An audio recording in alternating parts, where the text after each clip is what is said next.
नमस्कार साथियों, मेरा नाम शमा है और आप देख रहे हैं सहारा न्यूज़ 24। तो आज हम चर्चा करेंगे चुनावी मुद्दे पे, जो आजकल चारों तरफ चुनाव का माहौल छाया हुआ है। क्या गर्मा गर्मी है भाई, किसको टिकट मिलेगी, किसको टिकट नहीं मिलेगी, किस पार्टी का गठबंधन हो सकता है आपस में, कौन से एरिया से कौन जीत सकता है। तो हम इन तमाम मुद्दों पर आज चर्चा करेंगे। मेरे साथ जुड़े हुए हैं संजय यादव जी, तो हम इनसे मिलेंगे, हमारे एडिटर संजय यादव जी से, और जानेंगे जो हमारे आजकल माहौल गर्मा गर्मी इलेक्शंस की छाई हुई है उनके बारे में। सर, आपका क्या कहना है? नमस्कार साथियों, इसके बारे में मैं तो सिर्फ अपने व्यूज़, क्योंकि हम लोग फील्ड में रहते हैं, मार्केट के अंदर रहते हैं, मार्केट में जाते हैं, लोगों से मिलना जुलना हमारा होता है, उसी ब्याह के ऊपर मैं आपसे बताना चाहता हूं कि अब की बार कांग्रेस ने बड़ी स्ट्रिक्टनेस करी है टिकट बंटवारे को लेके। कांग्रेस के राहुल गांधी जी का कहना है कि अब की बार हम लोग जो टिकट बंटवारा करेंगे, उस टिकट बंटवारे के अंदर सिफारशी टिकट नहीं देंगे। हम लोग उसको टिकट देंगे जो ग्राउंड से जुड़ा हुआ है। नंबर एक बात। नंबर दो बात, पहली बार कांग्रेस का जो टिकटों के लिए आवेदन है, वो बहुत बड़ी संख्या में हरियाणा में करीबन 2.5 से 3.5 हज़ार लोगों ने अप्लाई किया हुआ है टिकट को लेके। हर डिस्ट्रिक्ट के अंदर हर क्षेत्र के अंदर, हर विधानसभा क्षेत्र के अंदर बड़ी मारामारी है कि एक विधानसभा क्षेत्र से कहीं 100, कहीं 80, कहीं 90 लोग दावेदार हैं, अपने आप को बता रहे हैं कि हम टिकट के दावेदार हैं। ये जो है चीज़ें अच्छी चीज़ है कि देश की सेवा करने के लिए, प्रदेश की सेवा करने के लिए अच्छे कैंडिडेट हम लोग, अब की बार कांग्रेस पार्टी ने भी कोशिश की है, भाजपा भी कोशिश कर रही थी शुरू से ही। अब की बार जो है कांग्रेस की इस पहल की वजह से अच्छे लोग चुन के विधानसभा में जाएंगे, जो जनता के मुद्दे बखूबी उठाएंगे और जनता के मुद्दों का निवारण करेंगे। तो जैसा कि आपका मानना है कि बहुत सारे लोग इस बार खड़े हैं, तो हर कोई टिकट के लिए लड़ रहा है, फाइट कर रहा है, तो आपको क्या लगता है जो टिकट के लिए जो घमासान है, ये कहाँ जाकर रुकेगा? अच्छी बात पूछी आपने। अभी कल हम लोग थे, पास के ही विधानसभा क्षेत्र है मेरा, हासी में। तो हासी में हम लोगों ने 2-3 कैंडिडेट जो अपने आप को भावी कैंडिडेट बताते हैं, उनसे मिलने की कोशिश की, जानने की कोशिश की, लेकिन पता चला कि वो तीनों कैंडिडेट जो है दिल्ली गए हुए थे टिकट को लेके।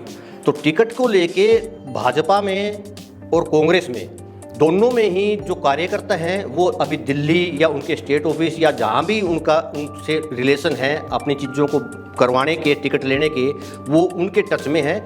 हाँ, ये चीज़ें हैं कि चलती हैं, हर बार चलती हैं इलेक्शन के अंदर। अब की बार इलेक्शन के अंदर जो है टाइम भी कुछ कम है, ठीक है, कम समय होने के कारण, लेकिन ये सारी चीज़ें क्लियर हो जाएंगी 1-2 सितंबर तक। मुझे लगता है कि कांग्रेस और भाजपा की टिकटें भी 1-2 सितंबर तक क्लियर हो जाएगी। भाजपा हो सकता है कि 27 तारीख 28 तारीख तक अपने उम्मीदवारों की पहली सूची जारी कर दे। तो आपको क्या लगता है कि आम आदमी पार्टी और जेजेपी का गठबंधन होने की कोई संभावना है? बिल्कुल संभावना है। मैं अभी सोशल मीडिया के ऊपर ही 1-2 दिन पहले देख रहा था कि दुष्यंत चौटाला जी की स्टेटमेंट थी ये कि अगर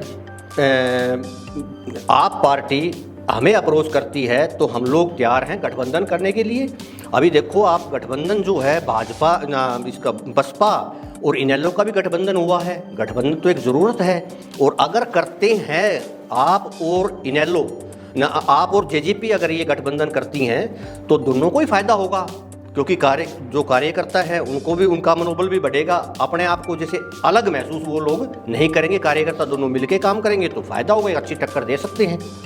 जो आदमपुर हल्का है वो माना जाता है कि भाई कुलदीप बिश्नोई जी का ही गढ़ है, उनकी जीत लगभग वहां से पक्की है, तो उसके बारे में आपका क्या कहना है? देखो, ये आपने जो बात पूछी है शमा, ये बात आपने अच्छी पूछी है। इस प्रकार मैं आपको बताना चाहूँगा कि अब की बार क्या, पिछले इलेक्शन में भी जो लोकसभा का इलेक्शन था, उसके अंदर भी जो जीत का अंतर है वो कुलदीप जी का, भव्य बिश्नोई जी का कम हुआ है। इतना आसान नहीं है। ये गलतफहमी पाड़ के अगर बैठ गई कुलदीप बिश्नोई जी की टीम और कुलदीप बिश्नोई जी, तो अब की बार उनको इससे बहुत भारी नुकसान हो सकता है। जो कल मैं एक शहर के नाम तो नहीं लूँगा, शहर के प्रबुद्ध बुद्धिजीवी वर्ग के लोग थे 3-4, उनके साथ मैं बैठा था, तो उनकी चर्चा में सारी चीज़ें निकल के सामने आई हैं कि इतना आसान नहीं है अब की बार कि ये समझ के बैठ जाएं कि ये तो मेरा परिवार है, मेरा गढ़ है, इनका तो काम है मुझे वोट देना। लेकिन जनता बहुत ज़्यादा अब की बार कुलदीप बिश्नोई जी से खुश नहीं है। पर्सनल भाजपा की मैं बात नहीं कर रहा हूँ, कुलदीप बिश्नोई जी से वो बिल्कुल भी खुश नहीं है जनता। बहुत सारी जनता है जो कुलदीप बिश्नोई जी से नाराज है। तो उनकी राह इतनी आसान नहीं है जितना वो मान के चल रहे। ओवर कॉन्फिडेंस जो है वो खराब कर सकता है, तो उनको अभी से ही संभल के चलने की ज़रूरत है। जी, आपने बिल्कुल सही कहा भाई। आज के टाइम पे जनता जो है बहुत ज़्यादा अवेयर हो चुकी है। वो ऐसा नहीं है कि जो अगर हमारे क्षेत्र से वो बंदा है तो उसी को वोट देंगे, वो भी आजकल सारी चीज़ें देखकर ही वोट डालेंगे। और जनता आजकल बहुत ज़्यादा समझदार हो गई है। इसी के साथ मैं आपसे अगला प्रश्न पूछूंगी कि जो कैप्टन अभिमन्यु है वो नारनौल से हैं और पहले भी वो वहाँ से वित्त मंत्री रह चुके हैं, तो उनके बारे में आपको क्या लगता है कि भाई नारनौल से उनको इस बार वो जीत सकते हैं या क्या आपका कहना है? देखिए, पिछली बार भी कैप्टन साहब खड़े हुए थे, भाजपा की टिकट पे थे, वित्त मंत्री भी वो हरियाणा के रहे हैं, फिर भी उनका हार जाना अपने आप में एक सोचने का विषय है। अगर वो कल मैं उनके एरिया में भी था, नारनौल के अंदर, नारनौल एरिया के अंदर पेटवाड़ गांव में मैं था, लोगों से मैं मिल रहा था। मैंने किसी को ये भी नहीं बताया कि मैं किसी न्यूज़ चैनल से आया हूँ या किसी पत्रकारिता से संबंध रखता हूँ।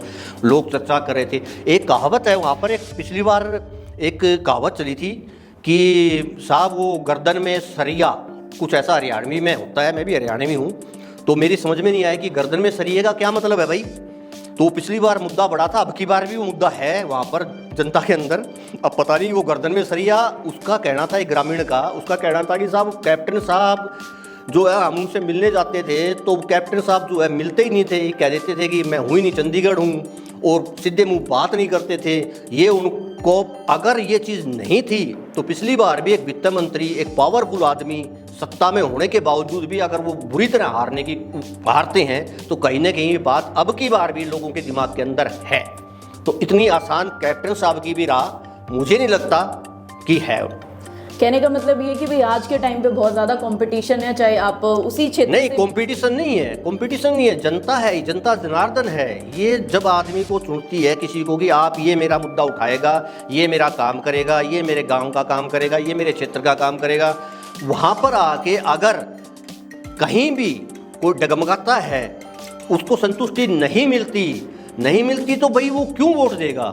वो राजा थोड़ी, राजा उसने बनाया अपना काम करने के लिए, अपना सेवक बनाया है।